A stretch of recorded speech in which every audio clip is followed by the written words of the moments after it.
Hi, in this tutorial, I'm going to show you how to create real email accounts in Java. We're going to use the free MailSlurp API client to create and control inboxes within our Java application. So we're going to create a new email address, then send and receive emails within our Java code. So let's get started. The first thing to do would be to go to the documentation page and click on the Java link. Here we can find all the information we need to set up the Java client. So I'm looking for a Maven dependency. So if I scroll down, I can find a link to the Maven Central site. Here it is here. And I'm going to copy that dependency and I'm going to go to a new Maven project I've set up. So here's my POM file, looks pretty normal. And in the dependencies, I'm just going to paste in the MailSlurp client. Excellent, okay. Now, if we open up the main class, we can see we've just got a hello world. Why don't we just run that for now and just make sure our site is working? Okay, it says hello world. So let's set up the MailSlurp client. So how do we do that? Well, we want to import the MailSlurp packages. So com.mailslurp.apis. We'll import all of those. And what else have we got? Clients, we'll take that too. And some models.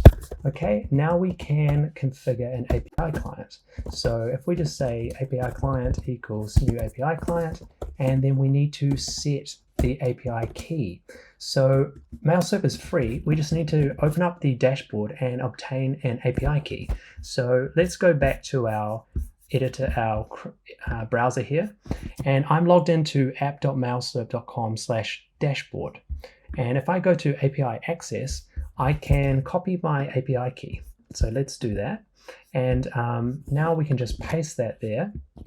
And we can create a new inbox. My editor is actually suggesting how we do that. So we create a new inbox controller and we pass in the API client.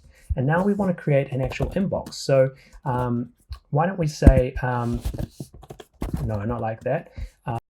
Inbox equals inbox controller. Create inbox with defaults. Okay, so that's going to create a new inbox with just the default settings and return to us an inbox DTO.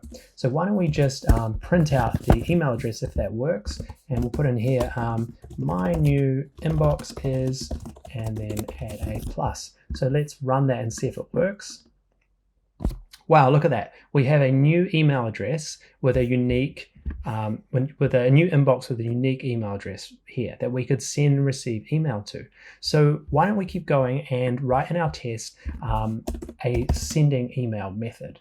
Okay, so to send an email, we can use the send email options, and we want to set on those a to.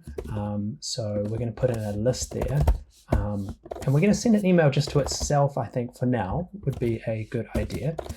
Send it to the inbox itself. And why don't we set a subject, hello, and a body, welcome to MailSlurp. That looks good. The AI is just suggesting that for me. And now we can use the inbox controller to send that email. So we're going to send it from the inbox. We use the ID there, and we're going to pass in the send email options. Okay, great. Let's just scroll down a bit. So let's run that and see if it works. We'll put something at the end saying print line sent email to. Okay, so let's run that again. If we just click like that, stop and rerun. So it created an inbox and it sent an email to that address. That is great. Okay, so how could we read the email? Well, because we're sending it to the inbox, we can actually just wait for the email to arrive in that inbox. So let's use the wait for controller, wait for controller API. We'll create a new instance of that, wait for controller, and we need to pass in the API client. So this wait for method allows us to wait for the email to arrive in the inbox. So as you can see here, it's suggesting some options. Why is it upset? Oh, okay. Need some more. In Java, some of the methods require a few nulls. That's just how the client is built. And if that works, it should introduce a local variable with the email. So what we're saying here is we're saying wait for the latest email in that inbox and wait up to 30 seconds and only return if it's unread. So because emails can take some time to arrive, let's just increase that to 2 minutes. And then when that does arrive, let's just print out the body of the email. So we can say print line and then say email received, email.get body. Okay, so we should see welcome to MailSlip when we run this. So let's rerun that. Okay, it's starting up. Created an inbox. Notice it's new each time, and it received the email, welcome to MailSlip. So without using a SMTP server, we just used the MailSlip API, and we were able to create an inbox, send an email, and then wait for that email to be received. So you can imagine this could be very useful in test cases where we want to receive verification codes, maybe in Selenium or JUnit, or it could be used when we're building applications. MailSlip has a lot of functionality. We can create webhooks and listen to new emails within our server, or we can send emails from within our application.